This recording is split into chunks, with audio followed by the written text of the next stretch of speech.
Hello, and welcome. You are about to enter the Large K Podcast.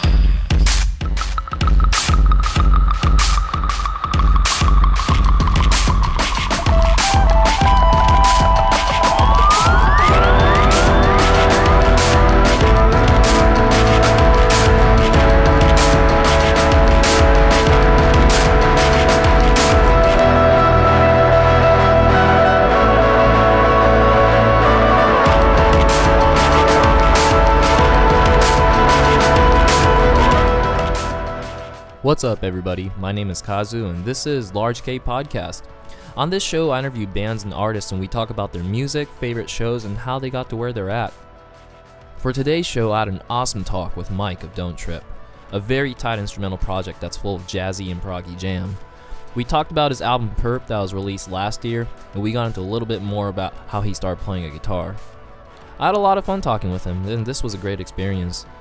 I also want to let you guys know that there was a fan in the room that was a little bit loud, but the audio for the interview is still clear. So if you're wondering where the other sound comes from, then that's what it was. And if that bothers you, then I apologize. But anyway, let's get right into the interview. Here's the talk I did with Mike of Don't Trip. Enjoy!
There's some moniker over it, and it just like it makes it a little bit more eventful, you know. Like, so, but I mean, it's basically just gonna be all the music I make. Yeah, that's true. And then like whoever wants to like play and like it's or jam out with stuff that I've made, then that's what it'll be. So technically, you call it a solo project, and then I mean, because I'll do Don't Trip, but it's solo, and it'll just be me on guitar. But when the band's together, it's just. Yeah, it's cool having like both spectrums to be able to like, I don't know, just make some new weird stuff and then just play it by myself for a little while and then get everyone else to like jam on it. Yeah, and plus like every time someone sees you, then like they could check out a different style with like a full band's like. Yeah, I mean it's way different with a full band. Yeah. Only because the other guys like add way more to it than I can really. Right. Yeah. Like even think of. It's just so much more layers, right? I mean, like, and it's just like I don't really tell them what to play. Yeah. And so it's just like they just come up with like crazy stuff to play over like the stuff that I made. Yeah, yeah. And it's just like I wouldn't like some of it. It's just like I wouldn't even thought to tell anyone. Oh yeah, that's how I want it to sound. Yeah. But we all just kind of like jam on it, which is pretty cool. Yeah, it sounds like a pretty jammy project where like people's like input could like count as a part of the music too, so like yeah, definitely. And even like that's how the album came out, because like there's so many like of my like friends that I hit up to play on that, but it's almost like every song has like a different, like at least one person like because there was like the three. Well, actually, like, the two main people were like the drummer Alfred. I don't know if you know Alfred. Yeah, drummer, right? He's always at K-Sarah. Yeah. Yeah. So he's pretty much the drummer for my project. Yeah. Because he can like interpret what I'm trying to put together a lot of times. So you guys can communicate better that way. Yeah. Well, it's like he knows music theory like crazy. Oh, really? So I on the other hand have like no training and I really don't know what I'm doing. I just put stuff together. Yeah. So it's cool to hear him like translate. Oh, you're playing in this timing, and you're playing these chords, and then he can actually tell people, you know. So it's just like instead of me like just playing like, oh, this is, you know, I can't explain what I'm doing. I just do it like this. It's pretty handy then. I mean, like the fact that like he's able to like tell them that, it's kind of like helps you control the entire band that way too. So yeah, because I mean like he can like because Miguel plays bass usually when we do the band. yeah. But it's just like he can tell them like, oh yeah, this is the timing, this is everything, and so Right. Yeah. and then yeah, and he's just so on point rhythmically as a drummer that Right. it's cool to just like actually have to like keep up with the timing instead of just like being by myself and it's all kind of like loose. Yeah. So it just like it adds another element to it. No, it's amazing, man. I was wondering, like, when did you first start playing guitar? I bought my first guitar when I was like 18. Uh huh. But I really didn't play it. I was on, I don't know why, but I was like, I bought a guitar with my friend went and just like tell me which one I should kind of get. Uh-huh. And it was like it was a Strat, and then but I was like really kind of like shy about it. You Right, know? yeah. So I got the guitar and I would like mess around with it and play it, but Yeah. it was just like I really felt like I had no idea what I was doing. But then Okay. I also didn't get lessons. You know, but then I also hung around people who were like really good at guitar, so it made me kind of self-conscious to like try and play. You know, it's like everyone I know is like really good on instruments. Yeah. So I fiddled around with it, but I didn't really get into it. But until like I was probably like 22 or 23. Really? Yeah. Okay. And then I moved into a house with a bunch of musicians. And they're always jamming. Yeah. It's kind of hard to just like sit around and not join. Yeah. But when actually it was like with Rudy and Matt. Okay. Yeah, but it was just funny because like when everyone was gone, I would like pick up their guitars and Mhm. just like play. You know, like just because I didn't want people listening to me try and like just plug strings and stuff. But Yeah. yeah, so around like 23 is when I really started playing. Yeah, it's kind of the same with me. I started like around 22, pretty Mhm. sure. So like and also like the funny thing is like you're one of the few people that I know who does quite a bit of finger picking, Mhm. and for me, I mean I finger pick too when I play guitar, and for me the reason why I don't use pick is because when I first started, I used to drop it all the time. Mm-hmm. So then I would just kind of like screw it, and then eventually like my ear was really in. I was just generally into like more finger picking music. So like, Yeah, for me it Yeah. was like I was trying to learn this Pink Floyd. Is there anybody out there? yeah, And it's just like kind of like just like dun, dun, dun, dun, dun, dun, dun, dun. It's just like it Yeah, kind of yeah, like yeah. really things, but I just didn't know how to play, mm-hmm. and I was using my thumb, Oh, okay, and I was like playing around somebody that I knew, yeah, and it was just like I was like dun dun dun dun, dun. Like it was just like really like one note at a time using my thumb. yeah, And then they're just like, why are you playing that way? And they were just like, what are you doing? I got really self-conscious and I was like, oh shit. I was just like, oh, I'm playing wrong. And then I was looking at tabs. Yeah. And then so it was basically, oh, okay, like it's like, I see my friends play, it's like one finger per string kind of thing, you know? Yeah, like, yeah. And then I kind of figured out like, okay, well I thought that's how you're supposed to play. Mm-hmm. And you're supposed to be able to like finger pick good. And, Right, and yeah. so in my mind, it's like, okay, well that's just the way I'll learn.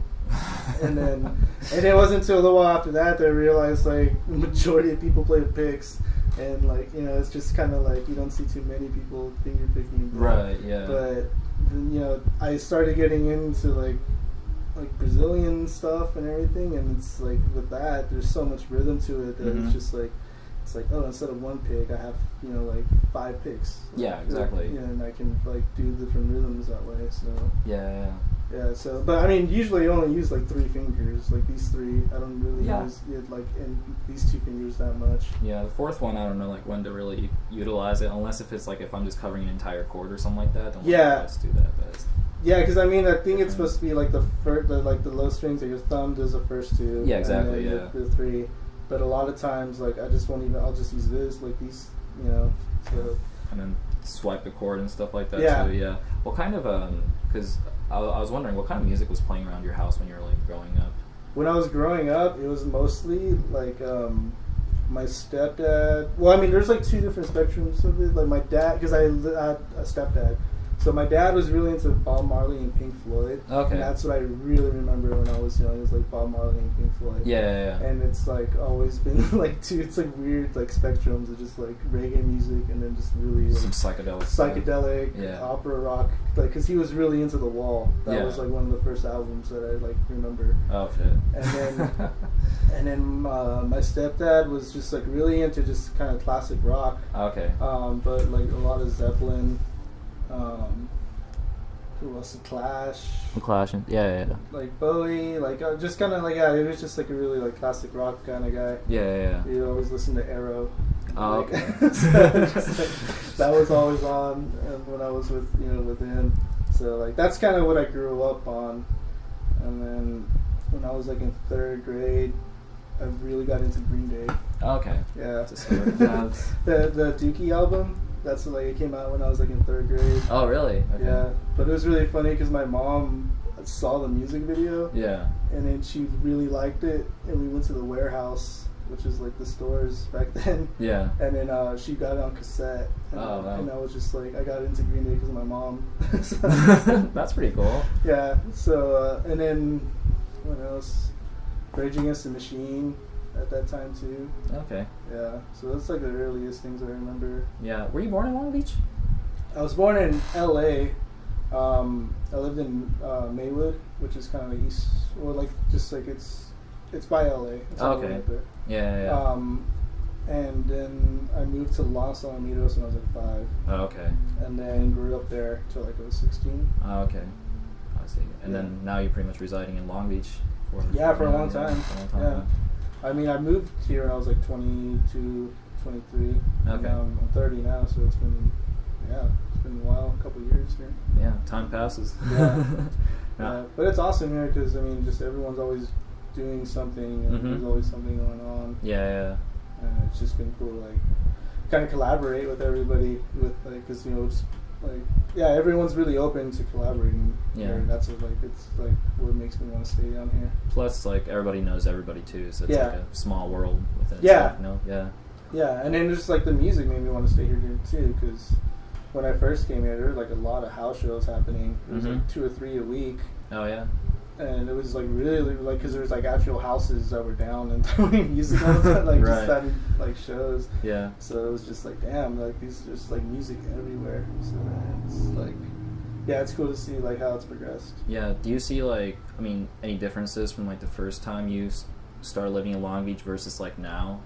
Do you see like more bands like or like just? Yeah, I mean just because I kind of like have been here for a couple of years, it's just like it's been cool seeing like all my like homies go from like house shows and like really like kind of like DIY shows like that, and now everyone's like playing festivals. Everyone I know, right? You know, or like there's a lot of stuff in Long Beach happening, but like they're it's just cool to see like people like actually take their music somewhere. Yeah. And it's just like, but I still like that DIY aspect. A lot of times there'll be really cool house shows that happen. Yeah. But it's cool to see all my friends just like getting on bigger and bigger stages. Are one of those bands like Chicano Batman or like? Yeah, because I mean, the first time I saw them was at like Busker Fest, and that was like just the like acoustic only type of show. Right. Yeah. So they were just doing like cumbia music like on the street. Yeah. And it's been cool to like they like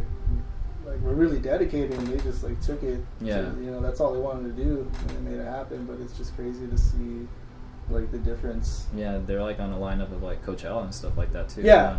And before you could go to a wine bar and see them.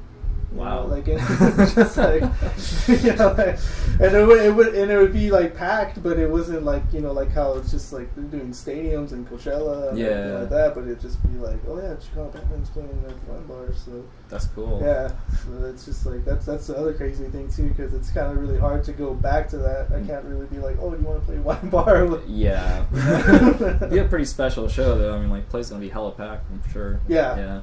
Because they could play at like. I think they play at Glass House a few times too, and they'll sell out shows over there. Yeah, I went to go see them down there at Glass House. Yeah. How's it? It was cool. Yeah, I mean, I've like known those guys for a while. I did like their website, the first website. I think they got another one up now, but it's just like yeah, they're all really cool guys. Barlow, the lead singer, he's super chill. He's a homie. Like it's just like he's always like just loves like creativity, which is really cool. And we were just like swapping music when we were hanging out. Oh, that's like, cool. Just like I'm listening to this right now, and then like he'd throw a bunch of stuff at me, but like we both were really vibing on like just like 60s psychedelic stuff from like around the world, especially Brazilian stuff. So like me and him were like, oh yeah, like I have all this music.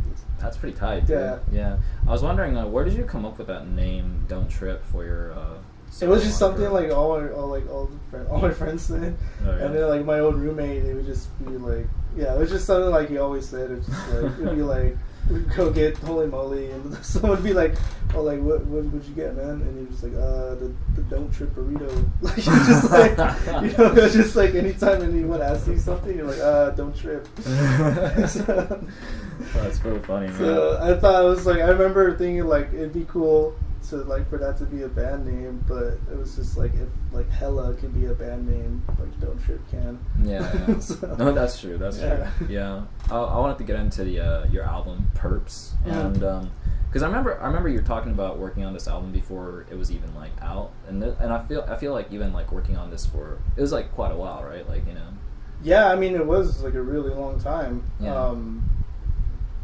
It was like a couple of years I went into it. I feel like since I started playing guitar, like it just like kind of culminated into like that album. Like it just been like all these ideas that I've had over the years, and it just like finally like those parts solidified, and it just like, oh okay, these are songs and I can record them, and like, and I'll just like I feel like that was pretty much like all the formative years of me playing guitar in a way. Yeah. It's the first stage, and like you basically like brought that out into an album, so, and I was just really lucky that my friend was down to produce it all. So it was just like it's really a crazy experience, like taking stuff you just played yourself and then like going into a studio with someone who knows what they're doing, and then just like, okay, like I can make this sound a lot better if we do this and this and that and record it this way, and it's just like, sure, like take the helm, like like, just tell me when to play. I'm guessing the album art was done by Matt. Me and Matt. Oh, you guys have both been it. Okay. Yeah, so it was a collab thing. Okay. That thing right there. Right. Yeah. Yeah. So like it was like in a way I was just doing like the art direction. Yeah. In a way, but the artwork. It's like I had this kind of like I was trying to figure out what to do for a while. Yeah. And then it kind of just like all like popped in my head and made sense, but. Like I really love like that nebula, and it's like I forgot which nebula it is, but like it's just really cool like colors and everything, the way it looks. Right. Yeah. And then so I don't know. Like this album was also just like kind of like a really like psychedelic sounding album. Yeah. But it's like almost pretty much based on experience. So it's just like ideas that I've come up with, but I had this vision of like 12, like all this is like a symbol for every song. Yeah. And it was like each of those songs like been made like over even like different like years, like there was some songs in the album that are like 6 years old to me. Right. So it was so each what is it, song represents like a song? Yeah, a song, but just like a different point in my life. Because I was just like whatever mood I was in at the time, I made this song, and that's why the album even seems like it's just like kind of different sounding songs. Right. It's not like one cohesive thing. That's what I thought too, because I felt like the sound was like very like widespread, like, and for example, like there's this like really nice bossa nova-esque jam. What is it? Tau Brazil. Yeah. Which happens to be my favorite track on the album. Cool. Yeah. And then also the distorted, like melancholy synth track called "Everything Stoned." Yeah. And I was wondering how you like write these different tracks, because do you always begin with like creating a riff and then presenting them like to your buddies and then they'll like kind of put in some input? Or no, I kind of like make a part and obsess over it for a really long time. Yeah. And then to the point where like I just feel like, okay, this is how this part sounds, and it just like, yeah, you know, then I might take like something else I've been working on and just throw them together and see how those like chord progressions like can go into one another. Yeah. And a lot of times it just like totally changes the tempo and like the feeling, but I found like that was just kind of really cool. So it's almost like a montage of like different parts. Right. Yeah. But I really like music that does that. Just like, and like even like Hella, for instance, and everything. It seems like it's just like really timed out and everything. So like I just like I do that too. Like I make a song, and then when I feel like comfortable, like okay, this is the song and this is how it, you know, it's gonna go, then I'll like tell Alfred, oh, you down to jam out? Yeah. And then he'll, you know, be able to pick up really quick on the changes that I'm making and everything, and then just get like Miguel on bass or whoever else. Right. So I mean that's usually, as far as the band, that's how it goes. Yeah. But for like just myself, like I'll just, you know, keep making stuff, and I really love loop pedals. Like I just like, because a lot of times that's actually how I like sit and obsess over things, because like just being able to like loop layers and then like play to yourself, like really helped me out. Yeah. Because it's really hard trying to learn guitar and jam with people. Yeah. When they're like, oh yeah, let's jam, and to me I'm like, I don't really know if I can. Right. And they're like, that's how it starts off. Yeah, but it's like I'll try, but it's easier to like just make something on a loop pedal and then just kind of practice that way. Right. Yeah. Because I even see like different contributions, not only from like your consistent band members, but also people like London to also Avi and your friend Dennis. Yeah. So I think that's really cool how you get outside artists like. Yeah, I mean, basically, we just like, those were the guys that I kind of lived with for a little while, and like I just really loved their style playing.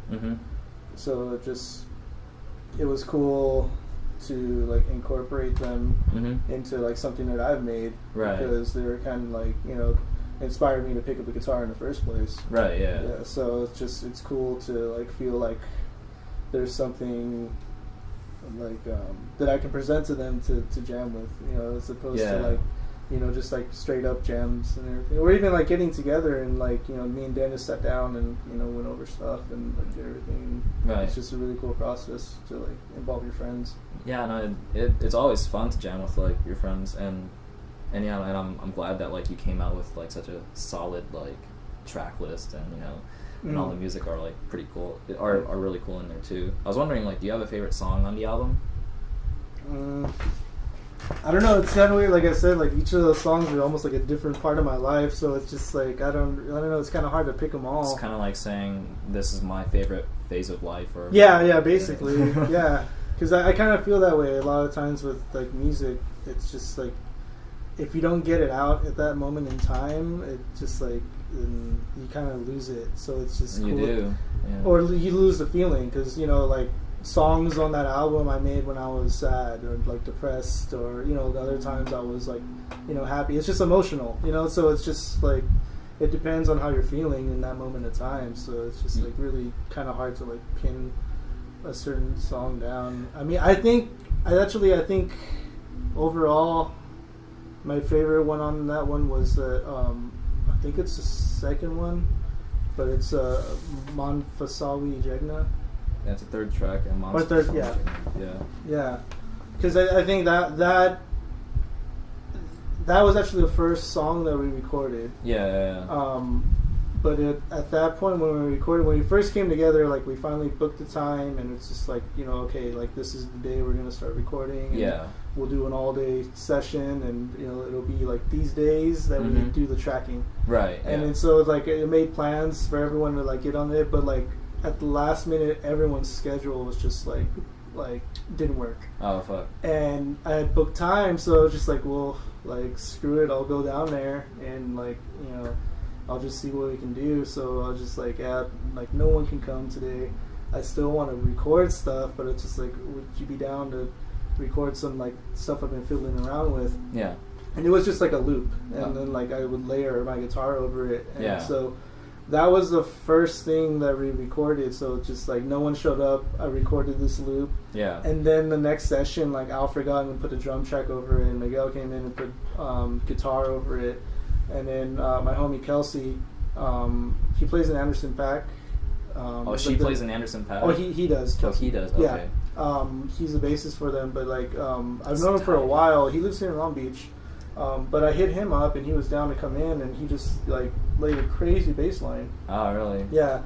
And so it was just like, I think because of the recording experience, that's my favorite song. Oh, I see. On the album. I think I might know who you're talking about, Kelsey. Is because do you happen to know John Cray? Yeah. Okay, I'm in a band with his younger brother. Oh, okay, cool. And he was telling me about like how. Yeah, that's crazy. Small world. Like, I used to hang out with John Cray a lot. Okay. So when you were talking about how like each of this track like represents like a phase of your life, I was wondering, like, I was kind of curious about the phase of your life for my favorite song on there, which is Tell Brazil. Like, what do you kind of know like what was going on around that time, or? Yeah, I mean, at that time, I was like, I was listening to a lot of Brazilian music at the time, but there's this Carlos Jobim. Yeah. And it's just like a duet that he has with Elis Regina. Mm-hmm. And I just remember at the time I was just like, I loved that like really like chord progression where it just like, it's almost just like just moving one note, but it just changes the whole feeling of like that chord. Right. Yeah.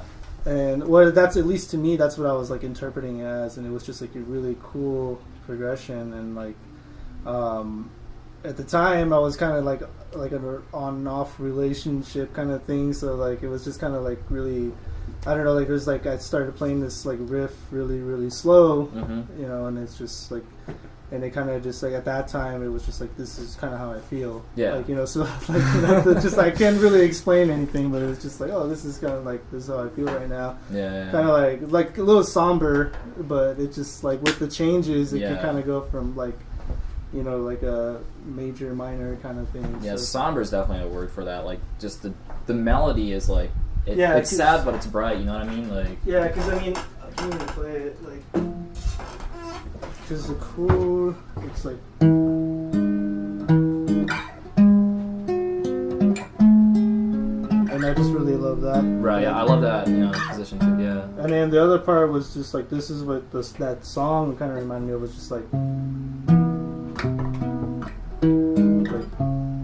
I love that. Love that progression. So I mean, basically, it kind of started off as like a kind of like not sad, but like somber kind of like sound. Yeah. And I really liked like just like kind of like the rhythm of like Brazilian music. You know, it's like the upbeat too. Like you hit that too. But I just played it fast until it didn't sound sad anymore. Yeah. So like I didn't want to keep like playing something like really like overtly sad, so and then play it fast, and then then people are like, oh, it's math rock. I'm like, I guess like in a way it kind of is, but I like how like you guys get really hard into distortion, and then it comes back to this like more like acousticy like I don't know moment, which is like so much more clean, and then like it ends nicely too. So yeah, I think I like that, how there's like a whole wave of sound and then it just kind of goes back to where it was. Like I like that. Yeah, and then it was just like, there's like that one break where it's just like a really fast like a but that was just like one other thing that I made, and then for some reason I was just like, oh, I'll throw that on. As like kind of like a break from that song. So I really like how it came out, and you know, it just my friend that I first started like jamming out with, like he was a really crazy guitar player. And that's what I kind of like started like Don't Trip with. But it was just like, he was like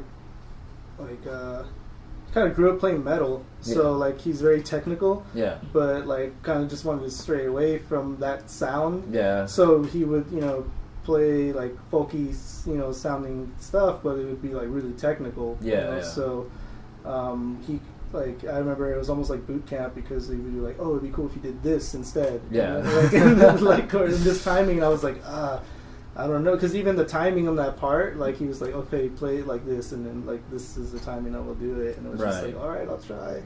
So it was just cool. It was almost like boot camp to try and like keep up and make the song that I made faster and more precise. Yeah. So even like even songs like Everything Stoned, like were you? I'm just kind of like assuming, but were you like kind of tripped out like when you were writing that, or like just based on the title? I'm just like guessing. No, I mean it ended up being I made the song title after we recorded it. Oh, okay, gotcha. Yeah, so it was like it was like, that one was another loop that I put together. Yeah, and I wanted to keep it really simple because at that point I've been trying to like build and build and build. Oh yeah, be careful. Yeah, that stool is like a trips out. Good luck. I was gonna say that. So like I've been made the third track, the Monfuseo with Jegno. That was one that like I kind of like built at least like 5 different like parts to make that like sound. But and then people jammed over it, but I just wanted to kind of like do the same thing, but just keep my stuff really simple parts. Right. Yeah. And then I hit up Rudy to see if he would like play over it. Yeah. So it was just like. Oh, Rudy was a part of that. Okay. Yeah. So that's the track that he played on. I see. Yeah. So it was like a pretty simple like rhythm, and then I just wanted to like just do whatever he wanted to do over it. Like kind of like. And like it worked out where he listened to it and like just kind of had an idea. Nice, thanks, Rudy. And then we got in the studio and lit up a blunt. and then it was a beautiful night.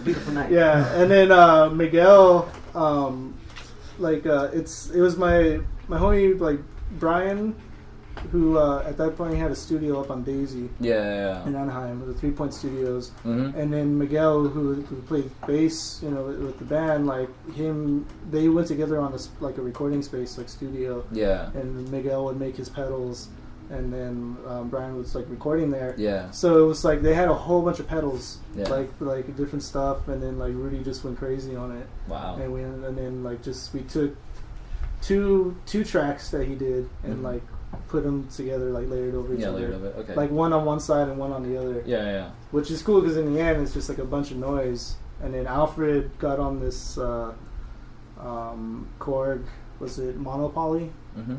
And he just went crazy on the synthesizer. Yeah. Yeah, which like comes out to the end. Yeah. And then Alfred and Rudy did percussion. Oh, okay. So like at that point it was just like the song came out really crazy, like mm-hmm. mellow, but just like this big crazy sound, which is kind of what I wanted. Yeah. And we were just all really stoned in the studio. So at that point, like I was trying to make song names because I'd like never made names for everything that I put together. So. Yeah, that's true. But then for some reason I thought of that. I'm like, that's pretty much what I think that describes it. It's a good, I think it's a great title for it, man. No. I see. Well, it's cool because like this album pretty much like came together because of your connection with your friends, especially knowing that you know somebody at recording studio, plus like with your friends. It all just kind of seemed to come together. So it's just like, why not? Yeah. Why not do it? Stars have aligned, huh? Yeah, yeah, basically. And then at that time, I was on unemployment too. So it was just like, oh, cool! Like I actually like have time to do this, and like so. Yeah, there you go. And someone's willing, so like, all right. It's almost like I crossed it off my bucket list because it was just like one thing I just always wanted to do was make an album. Yeah, exactly. So, that's pretty cool. Are you currently working on new music right now? Yeah, I'm like always working on something, but I just. Almost in the way that like the first album took a couple of years to put together. Like I kind of want that same thing for the next thing I'm gonna do. Right. Yeah. Only because like I'm kind of straying away from guitar. Well, I went like acoustic to playing electric and then incorporating like pedals and trying to get crazy with that. Right. Yeah. I've been doing like I said stuff on my phone mm-hmm. and like more like electronic beat oriented stuff. Yeah. Because I also love music like that. So it's just I feel like whatever it's gonna be next as far as an album is gonna like really incorporate the two instead of just the same album again. Yeah, because I've been looking at your social media, like on Instagram, you'll release some videos of you like doing some sampling and some like beats and stuff. How is it? Like, you liking it? Yeah, I mean, I've made like a lot of stuff on my phone. Yeah. I really like sampling and stuff like that. Like just like that kind of like old school, just chop it up and and do that stuff. Like I love Dilla and Madlib, and like MF Doom and like all those dudes, and so it's just like I love the fact that they take old music that's really good and chop it up and like make it into beats and make it into like something totally different. So really creative. It's been cool to like explore that because like I found a program that's pretty much like an MPC. So it's just like, okay, cool. Like I can do it too and chop it up and see what I can put together. So. No, I mean now you got it. You know, I mean, also like I see that like sometimes on your spare time like you go out and DJ at like local venue. But how did you also get into that? Like, was it through friends?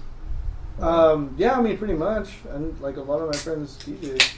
You know, so it's cool to see like what will they play for people and everything, and then like I've been like looking for like I've always listened to like old music and like it's like soul and funk and stuff, and then like Goodfoot was kind of like, oh, this is really cool, you can play like music like this for people and they're down to dance and like it's just like like it's just cool to play like upbeat soul and funk, and it's cool to like see people actually like, moving and dancing to music and it's not like current music or anything, and so it's just like I kind of was just like, oh, that'd be cool to do that, and at that time one of the guys from who does DJ for that, like he had a little record store down the street. Oh, really? Holy Moly is. Oh, okay. So it was just like the neighborhood record shop, and he was there, and he'd have like just like crazy soul, funk, 70s, 60s stuff. Like, nice. And he'd be selling it all like on 45s and everything. So it was just like it was cool to kind of like, okay, like I want to do that too. Like, it's pretty cool. And also like the fact that like by like DJing at these different spots, like it's also one of the perks is that you're able to see like all these different bands, and I was wondering, well, on this podcast I actually ask every artist this, but what in your opinion, what was one of the most memorable shows that you've been to? And for this you could include both DIY or a venue show. Memorable show. Yeah, when I say best, it's kind of hard to like decide on. So. Damn, that's kind of hard. Now I got to think about this the stuff that I played. There was a really cool house show that we had at my friend Giovanni's place. That was over on what was it, like 10th and Chestnut or something like that. But it was just like this house show, and then like it was like he was moving out, and his like roommates were down to throw like a moving out party for him. Yeah. And so the living room and everything was empty, and I just remember like that show was really cool because like it just like it's like everything was out of there, so like you could hear everything like in there, and like it was just a really cool like vibe that was put out. And then there's like other bands that played too, and it was just like a really cool night. And I just remember like just like, oh, that was like at least feeling like that was like that was a good set. Like, like those guys played crazy, because a lot of times I'm playing guitar and I'm just hearing them go crazy. So it's just like that. I think that's probably one of my favorite shows. Like off the top of my head. There's probably others. What about like some of the favorite bands or like artists that you've seen in the past? Like to you, like what was like the most memorable performance? We saw Vato Negro at the Prospector, which is pretty much, it was like Mars Volta playing there. Oh, really? Okay. It's like a side project, but it was like the three main guys who went on to play like that, and like that like down here was really crazy to see. Oh wow. Yeah. It's just like seeing like all three of those guys that played, they're all just like crazy in their own right. And so it was just like really cool to like see musicians like you kind of look up to, like playing down here in Long Beach. And like and going nuts. So it's a 3-piece basically. Yeah, it was like the guitarist, the bassist, and the drummer. Okay. Mars Volta. Oh, I see. Before, and it was like the last album, so it was like those three guys who played on like together. Yeah. Especially if it's at like a smaller venue down in Long Beach, and like must have been like super packed too. Huh? Yeah, it was. Yeah, we got there like a couple hours early before, like when like people are still having dinner at the Prospector, and just like camped out in the front of the stage. And when it went on, that place was fucking packed. Yeah, I mean, sounds like a fucking amazing show. Yeah. And I see. Well, for as far as like some of like the new Don't Trip stuff goes, like it's cool because like you're already like working on like beats right now. But are you gonna possibly like combine like those two elements of full band and maybe beats together in the future? Yeah, I mean, definitely. That's what I like have in mind. Yeah. But it's almost like yeah, like I don't know. I'm trying to break out of it, but a lot of times it's just like I want to work on stuff to myself for a while before I start incorporating other people. Yeah. Because sometimes I feel like I just want to get like a good structure before people like play over it. Because a lot of times I feel like, okay, now it's ready to like show somebody. Yeah. So I'm kind of just building, like laying down like beats and just like kind of like trying to stack as many different ideas as I can. Yeah. And then now it's almost like, okay, well that's cool because later on I can probably just play over that stuff somehow. So it's just like, and then get someone who knows how to play drums to come in and kind of like, right. Like I'm sure I'll get Alfred to like jam on it and just like see what else like we can turn it into. So like, it's just like, I feel like right now I just gotta sit on everything and like think about it a little bit more. Something will come. Until you reach the point where you're just like, okay, this makes sense, and this is like it's always worked that way where just like sit on stuff and then one day it just like makes sense that okay, this is a song now. There you go. Yeah, no, that'll be pretty tight. Oh man, but that's amazing though. Well, I can't wait to hear more of your new stuff. Like as soon as you come together with those solid ideas, But before I end this podcast, I wanted to end it by playing one of your songs, and I was wondering like if you like to pick a track from Perps that you want to play on the podcast. Yeah, I mean, I think just the Manfase Jegna one. That one? The third track? Yeah, okay. All right, we'll go with that then. All right, well, thank you so much for this opportunity. And I had a lot of fun, talking. Yeah, dude, thank you, man. That's so cool. Yeah, hope I didn't make you nervous or anything like that. No. Thanks for bringing beer. That's your brand, too.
That was Don't Trip.